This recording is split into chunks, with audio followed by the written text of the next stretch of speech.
ഒരു പാൻ അടുപ്പിൽ വെച്ച് നന്നായിട്ടൊന്ന് ഹീറ്റ് ചെയ്തെടുത്തിട്ടുണ്ട്. ഇതിലേക്ക് ഒരു 3 ടേബിൾ സ്പൂൺ നെയ്യ് ഒഴിച്ചു കൊടുക്കാം.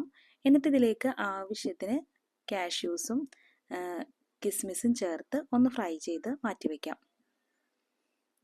ഇനി ഇതേ നെയ്യിലേക്ക് തന്നെ 2 സവാള ഫൈനായിട്ടൊന്ന് സ്ലൈസ് ചെയ്തെടുത്തത് ഇതുപോലെ ഒന്ന് സ്പ്ലിറ്റ് ചെയ്തിട്ട് ചേർത്ത് കൊടുക്കാം. ഇനി ഇതൊന്ന് ഫ്രൈ ചെയ്തെടുക്കണം കേട്ടോ. സവാള നല്ലൊരു ഗോൾഡൻ കളറായി വരുന്ന സമയത്ത് നമുക്കിതൊരു പ്ലേറ്റിലേക്ക് മാറ്റാം. ഇനി ഇതേ പാനിലിട്ടാണ് ചിക്കൻ ഒന്ന് ഫ്രൈ ചെയ്തെടുക്കുന്നത്. അപ്പോൾ പാനിലേക്ക് ആവശ്യത്തിന് ഓയിൽ ഒഴിച്ചു കൊടുക്കാം. എന്നിട്ട് ചിക്കൻ മാരിനേറ്റ് ചെയ്ത് വെച്ചത് ഇതുപോലെ ഒന്ന് ഫ്രൈ ചെയ്തെടുക്കാം.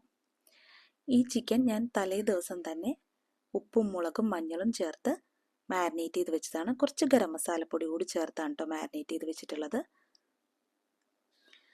അപ്പോൾ ഓയിലിൽ ഇതുപോലെ ഒന്ന് ഫ്രൈ ചെയ്ത് മാറ്റി വയ്ക്കാം. ഒരുപാട് അങ്ങ് ഡീപ്പായിട്ടൊന്നും ഫ്രൈ ചെയ്യണ്ട, ഒന്ന് ഷാലോ ഫ്രൈ ചെയ്തെടുത്താൽ മതി കേട്ടോ. ഇനി ഇതേ ഓയിലിലേക്ക് തന്നെ ഒരു 3 ടേബിൾ സ്പൂണോളം ഇഞ്ചി, വെളുത്തുള്ളി, പച്ചമുളക് എന്നിവ ക്രഷ് ചെയ്തതാണ് ചേർത്ത് കൊടുക്കുന്നത്.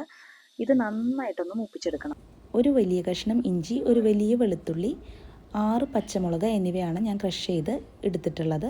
അപ്പോൾ അത് നന്നായിട്ടൊന്ന് മൂത്ത് വരുന്ന സമയത്ത് ഇതിലേക്കൊരു 4 സവാള ഫൈനായിട്ട് സ്ലൈസ് ചെയ്ത് ചേർത്ത് കൊടുക്കുന്നുണ്ട്. ഇനി ഇത് നന്നായിട്ടൊന്ന് വഴറ്റിയെടുക്കണം. ഈ സവാള വഴറ്റുന്ന സമയത്ത് ഇതിലേക്ക് 1 ടീസ്പൂൺ നെയ്യ് കൂടി ഞാൻ ചേർത്ത് കൊടുക്കുന്നുണ്ട്. എന്നിട്ട് നന്നായിട്ടൊന്ന് വഴറ്റിയെടുക്കണം. സവാള നന്നായിട്ടൊന്ന് വഴന്നു വരുന്ന സമയത്ത് 1 ടീസ്പൂൺ മഞ്ഞൾപ്പൊടിയും 1.5 ടേബിൾ സ്പൂണോളം ഗരം മസാല ഫ്രഷ് ആയിട്ട് പൊടിച്ചതാണ് ചേർത്ത് കൊടുക്കുന്നത്. 4 കരയാമ്പൂ, 4 ഏലക്ക, ഒരു വലിയ കഷ്ണം പട്ട, ഒരു പകുതി ജാതിക്ക, ഒരു ജാതിപത്രി, 1 ടീസ്പൂൺ പെരിഞ്ജീരകം, ഇത്രയാണ് പൊടിച്ചിട്ടുള്ളത്. ഗരം മസാലയുടെയൊക്കെ ആ ഒരു പച്ചമണം ഒന്ന് മാറി വരുന്ന സമയത്ത് നമുക്കിതിലേക്ക് 2 വലിയ തക്കാളി ചെറുതായിട്ടൊന്ന് ചോപ്പ് ചെയ്ത് ചേർത്ത് കൊടുക്കാം. ഇനി ഇത് പെട്ടെന്ന് വഴറ്റിയെടുക്കുന്നതിന് വേണ്ടിയിട്ട് ആവശ്യത്തിന് ഉപ്പ് കൂടി ചേർത്ത് കൊടുക്കാം. ചിക്കൻ ഫ്രൈ ചെയ്തപ്പോൾ ഉപ്പ് ചേർത്തിട്ടുള്ളത് കൊണ്ട് അതനുസരിച്ച് ഉപ്പാണ് കേട്ടോ ഞാൻ ഇതിലേക്ക് ചേർത്ത് കൊടുത്തിട്ടുള്ളത്. അപ്പോൾ മസാലയൊക്കെ ഒന്ന് സെറ്റായി വരണേ. തക്കാളി നല്ല രീതിയിലൊന്ന് ഉടഞ്ഞു വരുന്ന സമയത്ത് ഇതിലേക്ക് 1 ടേബിൾ സ്പൂണോളം കുരുമുളക് പൊടിയും 1 ടീസ്പൂൺ പെരിഞ്ജീരകം ഫ്രഷ് ആയിട്ടൊന്ന് പൊടിച്ചതും കൂടി ചേർത്ത് കൊടുക്കുന്നുണ്ട്. എന്നിട്ട് നന്നായിട്ടൊന്ന് മസാല മിക്സ് ചെയ്തെടുക്കാം.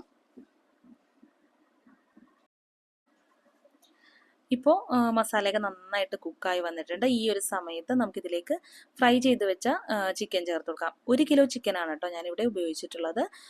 1 കിലോ ചിക്കൻ തലേ ദിവസം തന്നെ മാരിനേറ്റ് ചെയ്ത് വെച്ചാണ് ഫ്രൈ ചെയ്തെടുത്തിട്ടുള്ളത്. അത് ഇതിലേക്ക് ചേർത്ത് നന്നായിട്ടൊന്ന് മിക്സ് ചെയ്തെടുക്കാം.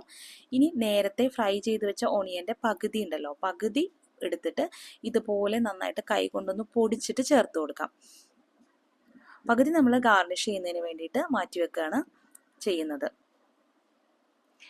ഇനി ഇതിലേക്ക് ഒരു 8 കാഷ്യൂസ് മിക്സിയുടെ ജാറിലിട്ട് ഒന്ന് പേസ്റ്റാക്കി അരച്ചെടുക്കണം. എന്നിട്ട് ഇതിലേക്ക് ചേർത്ത് കൊടുക്കാം. എന്നിട്ട് നല്ല രീതിയിലൊന്ന് മിക്സ് ചെയ്ത് കൊടുക്കാം.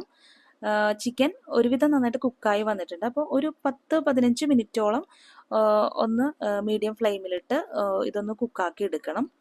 മസാലയൊക്കെ ഒന്ന് പിടിച്ച് വരുന്ന സമയത്ത് ഇതിലേക്ക് 1 ടീസ്പൂൺ വിനാഗിരി ഞാൻ ചേർത്ത് കൊടുക്കുന്നുണ്ട്.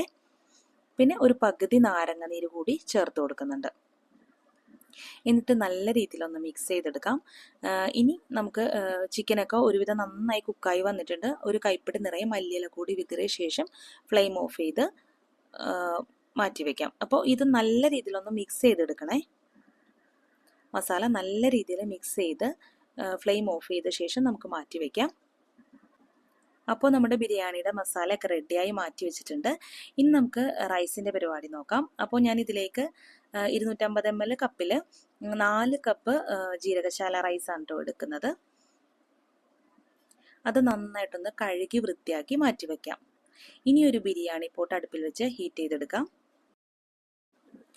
പോട്ട് നന്നായിട്ട് ചൂടായി വന്നിട്ടുണ്ട്. അപ്പോൾ ഈ ഒരു സമയത്ത് ഞാൻ ഇതിലേക്ക് 3 ടേബിൾ സ്പൂൺ നെയ്യ് ചേർത്ത് കൊടുക്കുന്നുണ്ട്. നെയ്യ് ഒന്ന് ചൂടായി വരുന്ന സമയത്ത് ഹോൾ സ്പൈസസ് ചേർത്ത് കൊടുക്കാം. 4 ഏലക്ക, 4 ഗ്രാമ്പു, 1 ടീസ്പൂൺ കുരുമുളക്, 1 ടീസ്പൂൺ പെരിഞ്ജീരകം, 1 വലിയ കഷ്ണം പട്ട എന്നിവയാണ് ചേർത്ത് കൊടുക്കുന്നത്. അതൊന്ന് ചൂടായി വരുന്ന സമയത്ത് 1 സവാള ഫൈനായിട്ട് സ്ലൈസ് ചെയ്ത് കൂടി ചേർത്ത് ഒന്ന് വഴറ്റിയെടുക്കാം. സവാളയുടെ കളറൊന്നും മാറിപ്പോകരുത്. കളറ് മാറിപ്പോയാൽ നമ്മുടെ റൈസിൻ്റെ കളറും ചേഞ്ച് ആവാൻ ചാൻസ് ഉണ്ട്. അപ്പോൾ അതുകൊണ്ട് സവാളയുടെ കളറ് മാറുന്നതിന് മുമ്പ് തന്നെ ഇതിലേക്ക് ആവശ്യത്തിന് വെള്ളം ചേർത്ത് കൊടുക്കണം. അപ്പോൾ 4 കപ്പ് റൈസിന് 8 കപ്പ് വെള്ളമാണ് കേട്ടോ ഞാൻ ചേർത്ത് കൊടുത്തിട്ടുള്ളത്. ഇതിലേക്ക് ആവശ്യത്തിന് ഉപ്പ് കൂടി ചേർത്ത് അടച്ച് വെച്ച് ഹൈ ഫ്ലെയിമിലിട്ട് നന്നായിട്ടൊന്ന് തിളപ്പിച്ചെടുക്കണം. നല്ല വെട്ടി തിളക്കുന്ന സമയത്ത് ഇതിലേക്ക് റൈസ് ചേർത്ത് കൊടുക്കാം. ഒട്ടും വെള്ളമില്ലാതെ തന്നെ റൈസ് ചേർത്ത് കൊടുക്കാം. എന്നിട്ട് നന്നായിട്ട് ഇളക്കി യോജിപ്പിച്ച ശേഷം ഇതൊന്ന് കവർ ചെയ്ത് വെക്കാം. ഹൈ ഫ്ലെയിമിലിട്ട് നന്നായിട്ടൊന്ന് തിളപ്പിച്ചെടുക്കണം. നല്ല രീതിയിൽ ഒന്ന് തിളച്ച് വരുന്ന സമയത്ത് നമുക്കിത് ഫ്ലെയിം കുറച്ച് വെച്ചിട്ട് കുക്ക് ചെയ്തെടുക്കണം റൈസ്. എന്നിട്ട് ഇതുപോലെ ഇടയ്ക്ക് ഒന്ന് ഇളക്കി വെള്ളം ഒന്ന് ഡ്രൈ ആക്കി എടുക്കണേ. ഇപ്പോൾ റൈസ് നന്നായിട്ട് കുക്കായി വന്നിട്ടുണ്ട്. വെള്ളമൊക്കെ നന്നായിട്ട് ഡ്രൈ ആയി വന്നിട്ടുണ്ട്. അപ്പോൾ ഈ ഒരു സമയത്ത് നമുക്ക് പോട്ടിൽ നിന്ന് ഇത് വേറൊരു പാത്രത്തിലേക്ക് മാറ്റാം. റൈസ് പരസ്പരം ഒട്ടിപ്പിടിക്കാതിരിക്കുന്നതിന് വേണ്ടി ഒരു പരന്ന പാത്രത്തിലേക്ക് മാറ്റി വെച്ച ശേഷം ഇനി ഇതേ പോട്ടിലേക്ക് തന്നെയാണ് ഞാൻ ദം ഇടുന്നത്. അപ്പോൾ ചിക്കൻ മസാല ഇതിലേക്ക് ആദ്യം ചേർത്ത് കൊടുക്കുന്നുണ്ട്.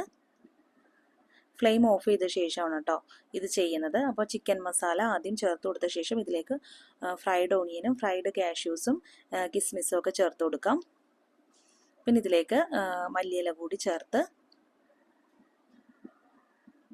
റൈസ് ഇട്ട് കൊടുക്കാം.